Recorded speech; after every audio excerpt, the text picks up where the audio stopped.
من أعظم النعم اللي ربنا أنعمها علينا هي الاختلاف في اللون وفي الشكل وفي الصفات. بس يا ترى سألت نفسك قبل كده إيه هو سبب الاختلاف ده؟ تعالوا نعرف مع بعض. سكان العالم بلغ عددهم حوالي 8 مليار نسمة، وده طبقا لإحصائيات الأمم المتحدة لسنة 2023. بس الأهم هو إيه هي كلمة السر اللي بتخلي 8 مليار نسمة دول مختلفين ومميزين عن بعض؟ والحقيقة إن كلمة السر مكونة من 3 حروف: ال DNA. ال DNA هو اختصار لكلمة ديوكسيرايبونيوكليك أسيد، واللي بيعرف بالحمض النووي الريبوزي منقوص الأكسجين، ونسبته بتمثل حوالي 10% من الحمض النووي في جسمنا. ومن الجدير بالذكر إن ال DNA بيوجد بشكل متشابه في معظم البشر، يعني هنلاقي إن معظم البشر متشابهين بما يقارب 99.9% من حمضهم النووي، وال1% بس هي اللي بتسبب الاختلاف بين البشر. انتوا متخيلين؟ ولو بصينا بتفصيل أكتر عن تكوين ال DNA هنلاقيه عبارة عن سلسلة بوليمرات ضخمة، والبوليمرات دي بتتكون من أجزاء صغيرة مربوطة ببعضها وهي المونومرات دي اسمها النيوكليتيدات. كل نيوكليتايد بتكون مكونة من 3 أجزاء. الجزء الأول هو سكر ريبوز منقوص الأكسجين، واللي بيعرف باسم ديوكسيرايبوز، والسكر ده بيكون ماسك في الجزء الثاني اللي هي مجموعة الفوسفات جروب، وكمان ماسك في الجزء الثالث اللي هو القاعدة النيتروجينية نيتروجين بيز، واللي بيكون فيه منها 4 أنواع: أدينين، جوانين، سيتوسين، ثيامين. طب يا ترى إيه هو شكل ال DNA وإمتى تم اكتشافه ومين اللي اكتشفه؟ الحقيقة إن كل الأسئلة دي الإجابة عليها استغرقت سنين ومجهود وتعب وأبحاث كتيرة وتجارب أكتر، لغاية ما بدأ العلماء في اكتشاف معلومات عن ال DNA وتركيبه ووظائفه، وده كان تقريباً في القرنين ال19 وال20. والاكتشافات دي كانت نقطة تحول، لأن هي اللي رسخت الأسس اللي قامت عليها الابتكارات في الكثير من مجالات العلوم الحديثة.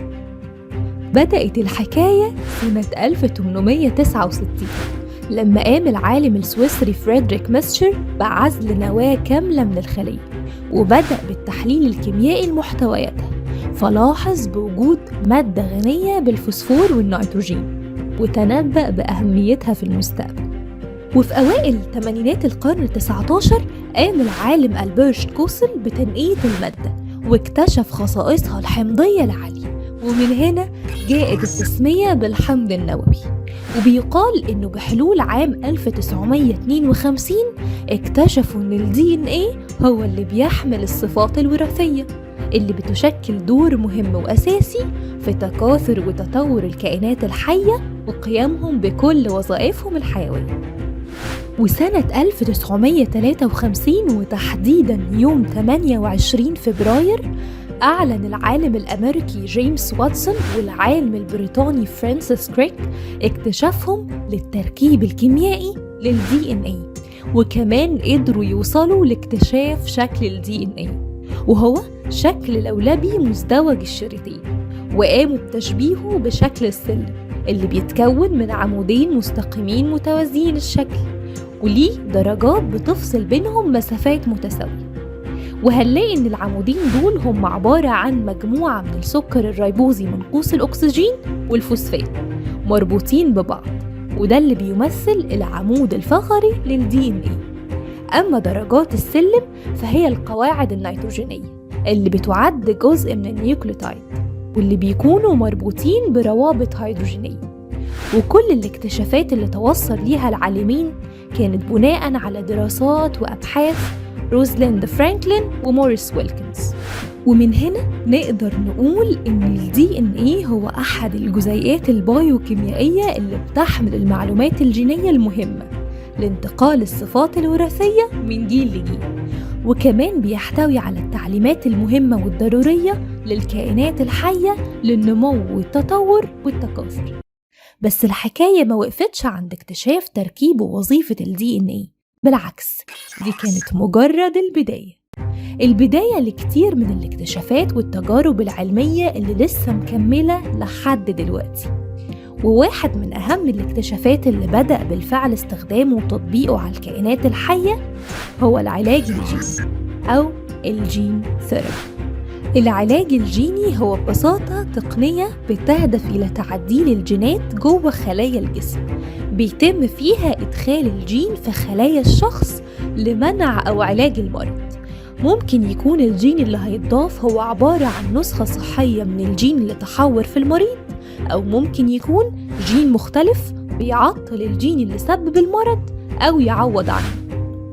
بدأت الحكاية في القرن العشرين، وتحديداً في أوائل الستينات. فكر العلماء بإنه ليه ما يستخدموش الحمض النووي في علاج الأمراض، وبالذات الأمراض الوراثية. ودي كانت مجرد فكرة فكر فيها العلماء لحد أوائل الثمانينات، لما نشر العالمين ديفيد ويليامز وديفيد ناثان بحث، وكانت أول ورقة بحثية بتوضح إن ممكن استخدام فيروس لإدخال الجينات الصحية في الخلايا الجذعية المكونة للدم. والتجارب وضحت إن ممكن إدخال الجينات في خلايا المريض بطريقتين. الطريقة الأولى وهي حقن الجين السليم في أنسجة معينة أو في مجرى الدم مباشرة جوه جسم المريض. أما الطريقة التانية فهي حقن الجين السليم جوه الخلايا اللي تمت إزالتها من جسم المريض، واللي بيتم زراعتها في جسمه مرة تانية بعد ما بيدخلوا الجين السليم. وفي سنة 2003 انتهى مشروع الجينوم البشري، وده وفر للعلماء مخطط كامل للحمض النووي الخاص بالإنسان.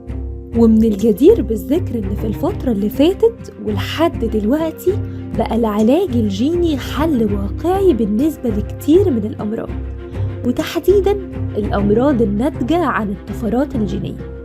ومع ذلك لا يزال العلاج الجيني في مراحله الأولى، وممكن للأسف يسبب مخاطر كبيرة.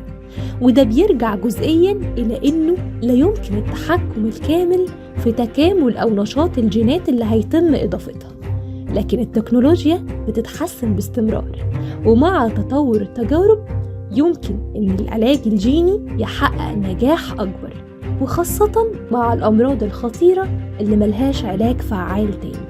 في الحالة دي ممكن جدا فوائد العلاج الجيني تتفوق على المخاطر. ال DNA هو نعمة كبيرة أنعمها ربنا علينا، وبسببه حصل اختلاف بين البشر. يعني يا ترى كنا نتخيل إننا مختلفين عن بعض بنسبة 1/10 اختلاف في الصفات الوراثية بينا؟ أو نقدر نستوعب إزاي مركب في جسمنا طوله حوالي 2 متر موجود ومحطوط جوه النواة اللي حجم قطرها تقريبا بيساوي أقل من 10 مايكرومتر؟ طب جه في دماغنا إزاي ال DNA بيقدر يتخزن عليه كل المعلومات اللي تخص كل حاجة فينا وفي جسمنا وشكلنا؟ أو إزاي بيقدر يصنع البروتين بتاع جسمنا اللي من غيره ما نقدرش نعيش؟ ومع توصل العلماء للعلاج الجيني قدرنا نعالج بعض من الأمراض اللي ما كانش ليها علاج. ولسه مع تطور العلم والأبحاث هنقدر إن شاء الله نعالج أمراض أكتر. يمكن النتائج اللي طلعت من خلال العلاج الجيني قليلة، لكن شغف الإنسان وقدرته على المعرفة وإرادته وذكائه عمرهم ما كانوا قليلين. وسواء عرفتوا المعلومات دي لأول مرة من الفيديو أو كنتوا عارفينها قبل كده، في الآخر كلنا لازم نقول سبحان الله الخالق على عظمة خلقه وتدبيره، ونحمد ربنا على نعمه الكتير. وخلونا نفضل فاكرين إن ربنا خلقنا مختلفين عشان نكمل بعض بالحلو اللي فيه.